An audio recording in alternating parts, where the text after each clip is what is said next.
লালকালিচা গ্রামের দক্ষিণে একটা ছোট্ট কুঠিরে নমিতা নামের এক 5 বছরের মেয়ে তার মায়ের সাথে থাকতো। নমিতার জন্মের পরেই তার বাবা মারা যাওয়ার কারণে একাই রমলা তাকে বড় করে তুলেছে। রমলা তার কুঠিরের পাশেই টুকরো জমিতেই ফসল চাষ করত, আর রমলা হাঁসও পালন করত। রমলার 2টি হাঁস ছিল। ফসল আর হাঁসের ডিম বিক্রি করে রমলা তার সংসার চালাতো। নমিতা তাদের হাঁস দুটিকে খুব পছন্দ করত। নমিতা হাঁস দুটির নাম দিয়েছিল টুকি আর খুকি।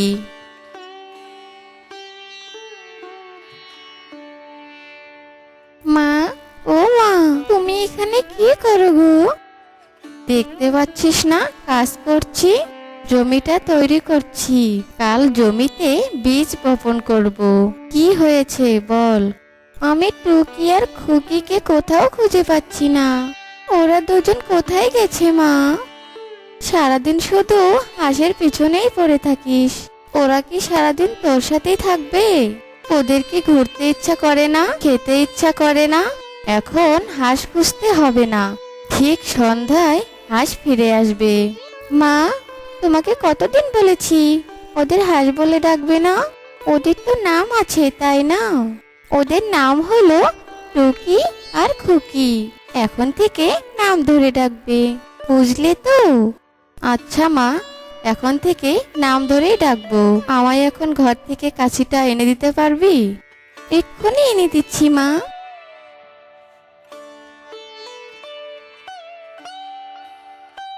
এরপর নমিতা ঘর থেকে কাঁচিটা এনে তার মার কাছে দেয়,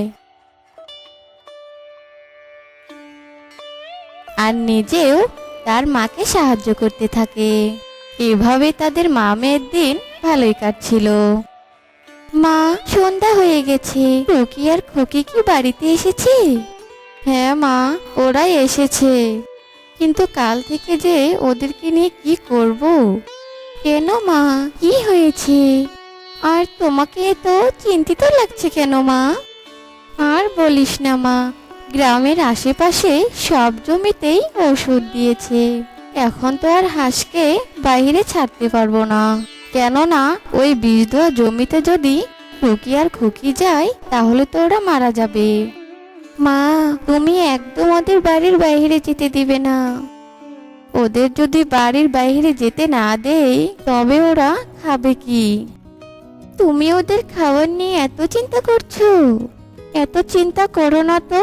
তুমি ওদের খোয়ারে আটকে রেখে দিবে, আর আমি ওদের খাবারের ব্যবস্থা আমি করব মা। ওরা তো শামুক খেতে অনেক পছন্দ করে। আমি ওদের জন্যে সাগর পাড় থেকে শামুক খুঁজে নিয়ে আসবো। এটা করলে তো ভালোই হয়, কিন্তু তুই একা একা সাগর পাড়ে যাবি? যদি কোনো বিপদ হয়? কিছুই হবে না মা, তুমি একদমই চিন্তা করো না। আমি টুকি আর খুকির জন্য এতটুকুই করতে পারবো না? ঠিক পারবো। অনেক রাত হয়েছে মা, আমার তো অনেক ঘুম পেয়েছে। কাল সকালে আবার সাগর পাড়ে যেতে হবে।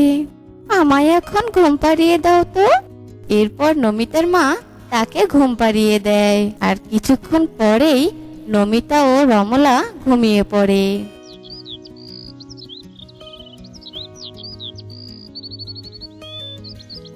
পরের দিন সকালে নমিতা শামুক খোঁজার জন্য নদীর পাড়ে যায়, আর শামুক খুঁজতে থাকে। কিছুক্ষণের মধ্যেই নমিতা অনেকগুলো শামুক খুঁজে পায়, আর তা ঝুড়িতে রাখে।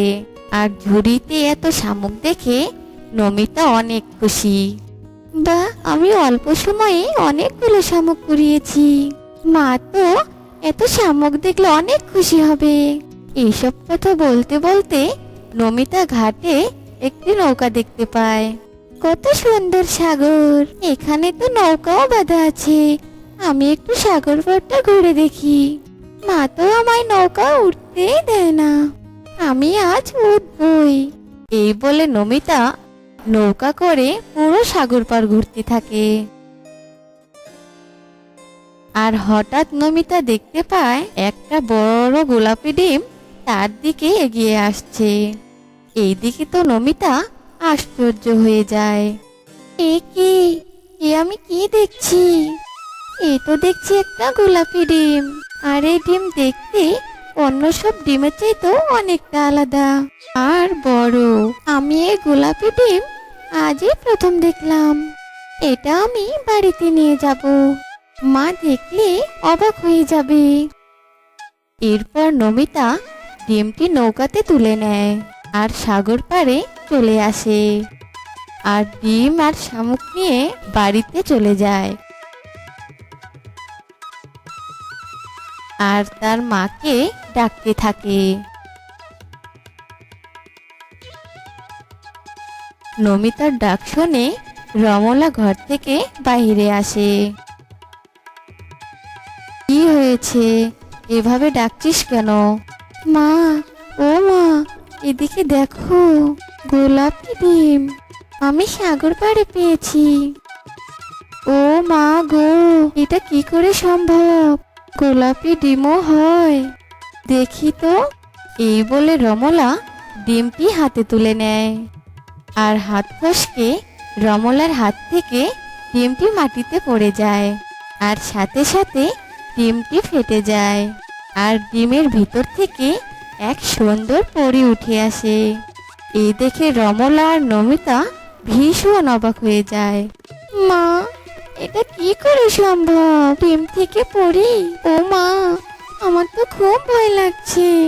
তুমি ভয় পেও না, আমি তোমাদের কোনো ক্ষতি করব না।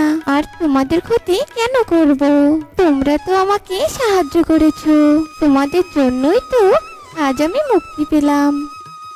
কে তুমি? আর তুমি এই গোলাপি ডিমের মধ্যে কি করে এলে? সেই সব অনেক কথা।